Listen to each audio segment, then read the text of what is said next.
Welcome, everyone, to our spoiler-free and spoiler review for Star Wars The Last Jedi. This is Episode 8. I'm DK, I'm Periodic Gamer. and for the first little bit here, we're going to go spoiler-free. We will clearly state and clearly mark when we are going into spoiler territory. If you listen beyond that point, it is your own fault. Alright, so, Jason, first of all, generally, what did you think? I was disappointed. Okay. Disappointed in this movie, I think is the best descriptor.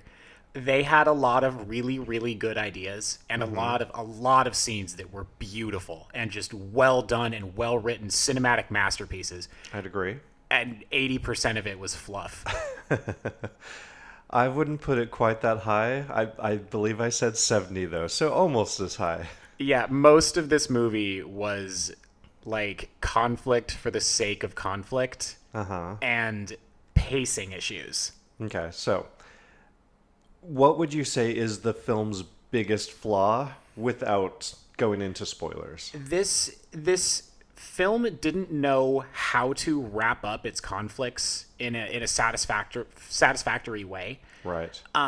It would establish one storyline, and you come to the end of that, and it wouldn't amount to anything because suddenly there's just a different issue that heretofore was not mentioned, and now this is the big issue and the big tension. Right. Okay. It was like we were struggling for the last half hour to do this specific task, and then now that it's complete, it didn't matter. Mm-hmm. Like, okay, why did I watch that then? Why was this in here? Yeah, there is that sense of like, oh, there's no consequence to anything. We're just doing stuff. So some of my big complaints, there are, as you mentioned, a lot of things that are just fluff. It's clearly time fillers. Mm-hmm. Or cash grabs. Yeah. In fact, like, it's not spoilers to say the Porgs that they have clearly made a huge merchandise push on. Those are in there largely for merchandising. They found so many excuses to just like shove porgs into orifices and things to be like, oh look, they made a nest here. Look at how cute they are. Like, Yeah, dude, too much. Come on. Too much. The other thing that I have a major issue with is the dramatic flow of the movie. So the movie is constantly on from the very beginning. There's no like ups and downs and dramatic tension. And so you'll have these big moments and these big reveals, and they amount to nothing. There's no punch to them. There's no like, oh, that was so cool. Because the whole movie is just the same level, sort of like, we're going, we're on, and there's no turning back. And there are even times where it seems like you're going to have that respite. Yeah, you're going to have like the small character moments, but no. They always find a reason to take it away. Yeah. Yeah, like the big, character moment between Rey, or one of the big, what should have been character moments between Rey and Luke, is, again, punctuated by all of these things that don't let it, like, settle down into this nice moment where they're actually connecting. It's just like, things are happening. It's Star Wars. And even to that end, a lot of the action was really lackluster too. Like It was, and I'm really gonna get into that in spoilers. Yeah, but I think it's not too spoilery to say that the lightsaber battles were they were subpar. Yeah, not well choreographed, and just left the whole thing. When I walked out, I was like, I felt this bad taste in my mouth from the lightsaber stuff. It's just like they didn't have any cool moments. I will say, to the movie's credit, I did find it pretty funny at times. Like, the jokes that they threw in there, I feel as though if this were a better movie, I would have been like, this movie is great and hilarious. Do you think they went the Thor Ragnarok route of trying to pack too much humor in? I never felt that it was too much, except there was a couple of scenes where they like really hit you in the face with porgs, like 3 scenes in a row, and you're like, all right, cool, we get it. They're cute penguin things. Right, okay. That's fair. I mostly agree with that. Sometimes there was a joke that was out of place, but I wouldn't say too much on the humor. Yeah. All right, so those are our general thoughts. Very, very general. From now on... Well, let's give a rating. Let's, like... Oh, should we give our rating? Let's do the rating here so Okay. that if people are tuning out. Okay.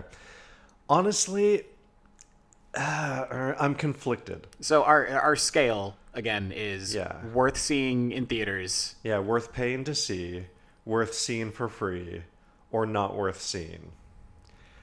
I'm personally conflicted because this looks amazing on the big screen, but I don't think it's worth paying to see.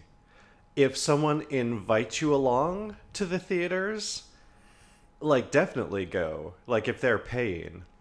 I don't know. I just forking over money for something like this feels wrong, and yet missing certain moments in the theaters also feels wrong. See, it's funny. I'm more. This isn't even worth seeing. Oh, really? Yeah, like this is a bad movie that's skinned with Star Wars characters.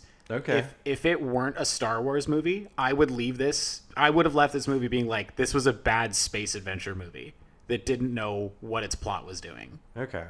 I really don't think I would recommend this if you're not a big Star Wars fan. Okay. So I'm going to land on worth seeing for free. And you're at not worth seeing. It's riding that line. Okay. Like I'm gonna have to talk myself into seeing 9 at the premiere if Okay. I'm going to. Okay. All right. So now from here on out, we're going to get right into spoilers. Okay. So if you're still listening after this point, you've been warned. It's your own fault. Okay. Okay, so- you are not gonna believe some of the bullshit in this movie. Okay, Oh my can I- god. Can I start with something? Oh, I'm not supposed to swear, am I? Yeah, that's okay because we're now in spoilers, so Okay. you get a pass. Sweet. You get one free one, and that Cool. was it. That was it. So, the spaceship fights in this movie. Okay, first of all, the Resistance, as far as we know, is the only viable stand against the Empire. Mm-hmm. Okay, Snoke's personal ship is in pursuit of them. And yet, do you know what the space battles consist of? 10 resistance fighters versus like 20 Empire fighters. Do these people actually have fleets? Okay?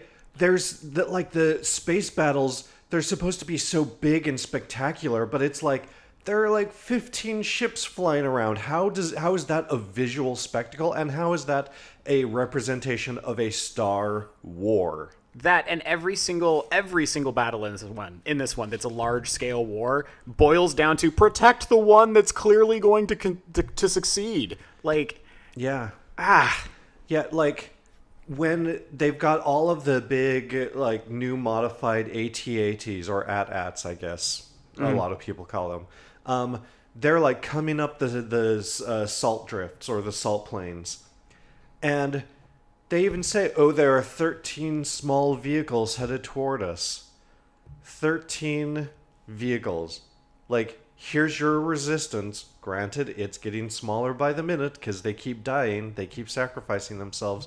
But, like, this isn't a war. This isn't spectacle. And if the Empire really thought that they were a threat, it would have been 13 vehicles versus a fucking army. yeah, like I don't know. This all of this Sorry, that was my pass. Yeah. That's my one swear word. All the conflict in this movie was conflict for the sake of conflict, and then they take away the consequences of it. Yeah. There's a hard spoiler. Skip like 30 seconds ahead if you don't want this. There's a scene where it looks like Leia dies, and then inexplicably out of nowhere, Leia has force powers. She flies through space back into her ship, which again, a power we've never seen her or anyone have until this point. Like, this director does not understand the Star Wars universe. I Yeah. don't think. We Yeah. see some really strange things done with the Force here. He takes some extreme liberties with what the Force can do. I don't mind the liberties that he took, honestly. But what I do mind is the fact that Leia could do them. Yeah. The fact that Leia, who, in canon is strong with the Force, but we have never been told that she ever took even a single moment to try to hone those skills. and suddenly she's pulling off some shit. We'll censor Okay, it. you know, we're just swearing. The spoiler part of this review is full of profanity. This is adults as well. only. We'll put Adult it only. Spoilers only. Anyway, Leia is doing some shit that we have never seen anyone else do. Mm-hmm. She's doing like next level Jedi stuff, and as far as we know, she's never trained. Mm-hmm. So yeah, that I agree. Hated that moment. Another thing that really kind of bugged me was the whole Luke Rey story arc. Like, he's so just angry and bitter, and I know that he supposedly like failed Kylo Ren and helped to create him. And that is bullshit too. Well, oh, sorry, go ahead. No, go for it. Interject here. I hate the main conflict of this movie is an obvious misunderstanding. So there's a scene where they explain where Kylo Ren turned evil. Yeah. And it's this moment where Luke is like, I looked into his mind and I saw how evil he is. And then he opens his lightsaber, decides not to kill him, but Kylo Ren wakes up and he's like, oh, Luke's gonna kill me. And then instead of doing any rational thing, Luke takes a swing with his fucking lightsaber. Sorry, okay, we're swearing. Yeah. Luke takes a swing. Like... He then is like, oh, I failed him. I was just trying to be a good teacher. We're supposed to feel for Luke, but he tried to kill one of his students instead of trying to explain it. Like, this whole movie boiled down to that conflict. Yeah. Well, and the same thing in that moment, he turns on his lightsaber and he describes that as like a moment of pure instinct. Like, he turned it on because he saw this evil inside it, and his natural instinct as a Jedi was to strike that down. But he's like, oh, in an instant that was over. But he doesn't turn off his lightsaber immediately. Instead, he's just like staring at his lightsaber and like fondling the lightsaber. And it's like, dude, if the moment passed that quickly, you immediately look at your lightsaber, you're like, oh shit, and you turn it off immediately. And then you drop it and walk away. Like, that is supposedly why Kylo Ren turned to the dark side? Well, I mean... Like that. Well, turns over to already Snoke. Like, according to Luke, he was already corrupted by Snoke at that point. Well, that's supposedly the impetus for him then murdering everyone. Right. That was like the final straw. Yeah, I don't get it, man. Yeah. Also, Snoke, like, there was so much speculation about Snoke from the first one. In fact, like, there were a lot of mysteries that J.J. Abrams set up in The Force Awakens that Rian Johnson in this one was like, nope, we're getting rid of that. Nope, we're getting rid of that.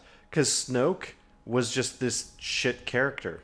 He's like, oh, I'm finally here as a physical presence. Oh, I'm dead.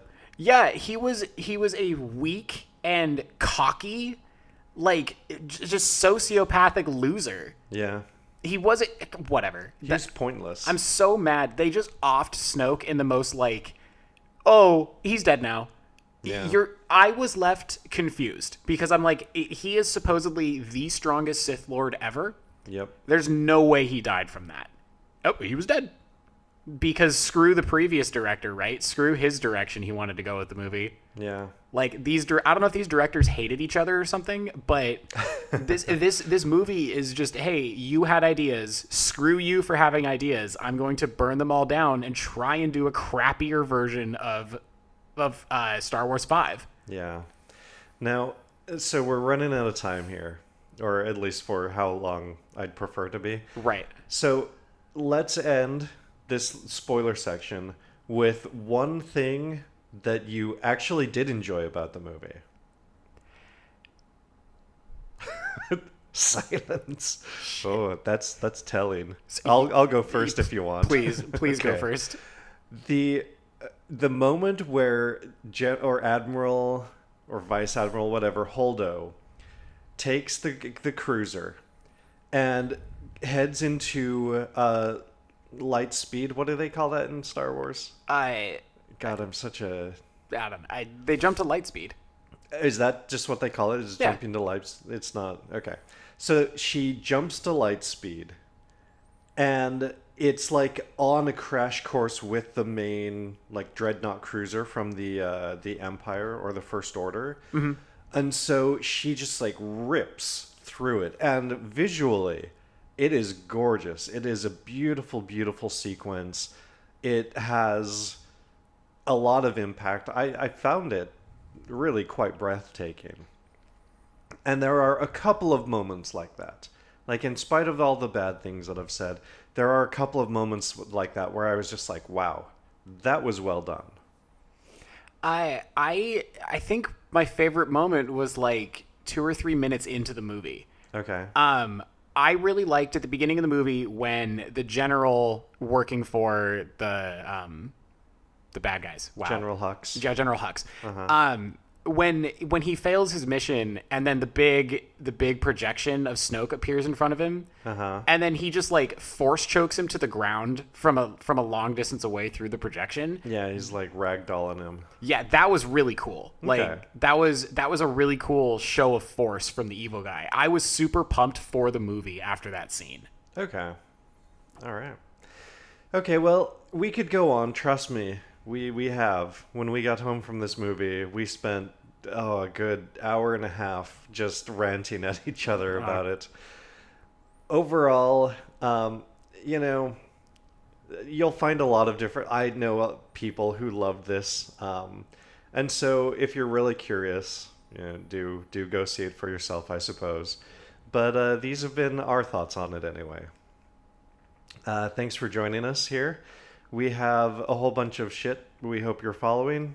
Follow us on Facebook and Twitter at Hazards of Media. Check out our website, hazardsofmedia.com. If you wish to contact us, you can email us at hazardsofmedia@gmail.com. And, of course, this video is on our game channel, Hazards of Gaming. So if you watch this and enjoy it, hop over to some of our Let's Plays and give those a go. Yeah, we have opinions about other things too. Yeah. All right. Thanks, and we'll catch you next time. Bye, everybody.